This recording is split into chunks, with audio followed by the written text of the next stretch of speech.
இந்த வாரம் புத்தகங்கள் வரும் வாரம் அப்படிங்கிற மாதிரி வரிசையா புக்ஸ் வந்த வண்ணம் உள்ளது. இதுவரைக்கும் என்னோட பர்த்டேக்கு எந்த வருஷமும் இத்தனை கிஃப்ட்ஸ், அதுவும் புக் கிஃப்ட்ஸ் வந்ததே இல்ல. சோ ரொம்ப ரொம்ப சந்தோஷமா இருக்கு. சோ இந்த மாதிரி புக் கிஃப்ட்ஸா வந்துட்டே இருக்கிறப்போ சரி ஓகே செப்பரேட்டா நம்ம ஒரு என்ன சொல்றது புக் கிஃப்ட் வீடியோ ஒன்னு போட்டுக்கலாம் அப்படின்னு நினைச்சிட்டு இருக்கப்போ தான் திடீர்னு இன்னைக்கு ஒரு புக் வந்தது. ஒரு ஆத்தர் என்ன காண்டாக்ட் பண்ணிருந்தாரு, ரிவ்யூக்காக உங்களுக்கு புக் அனுப்பணும் அப்படின்னு சொல்லி. எனக்கு ஆத்தர்ஸ் அவங்களோட ஒர்க் என்கிட்ட அனுப்பி ரிவ்யூ பண்ண சொல்றாங்க அப்படின்னாலே எனக்கு அப்படியே ஒரு மாதிரி பயங்கர சந்தோஷமாயிடும். நேத்து தான் நான் அட்ரஸ் அனுப்பி இருந்தேன். பட் ஏதோ ஸ்பீட் போஸ்ட்ல வந்த மாதிரி டக்குன்னு இன்னைக்கே வந்துடுச்சு.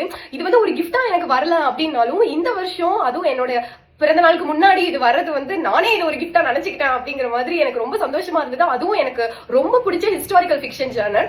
இந்த புக்கை பார்த்த உடனே எனக்கு அவ்வளவு ஹாப்பி ஆயிடுச்சு. ஏன்னா புக்கோட கவரே அவ்வளவு அழகா இருக்கு. அதுக்கு மேட்சிங்கான புக் மார்க்கையும் சேர்த்து அனுப்பி வச்சிருக்காரு.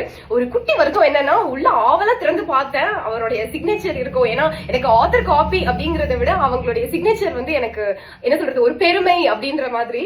பட் ஆனா இன்னொரு நல்ல விஷயம் என்னன்னா புக்கு இப்படி இந்த வாசனை எல்லாம் பார்த்துட்டு ஓபன் பண்ணி அடடா இந்த புக் எனக்கா அப்படின்னு பாக்குறப்ப பார்த்தா இங்க மேப் இருக்கு.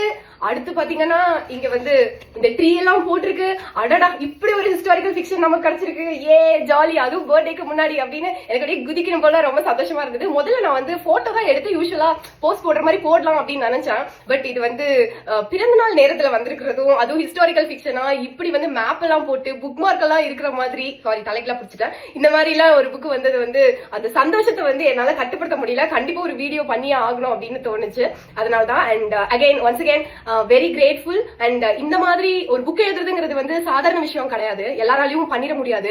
அவ்வளவு கஷ்டப்பட்டு எழுதுற அந்த ஒர்க்க என்ன நம்பி நான் ஒரு விஷயம் அதை சொல்றது கரெக்டா இருக்கும் அப்படின்றத நம்பி எனக்கு அனுப்பி வைக்கிறதுக்கே முதல்ல அந்த மாதிரி பண்ற எல்லாருக்கும் ரொம்ப தேங்க்ஸ் சொல்லணும். என்னோட ஃபேவரட் ஜேர்னல் கூடி சீக்கிரம் படிக்கணும்னு நினைக்கிறேன்.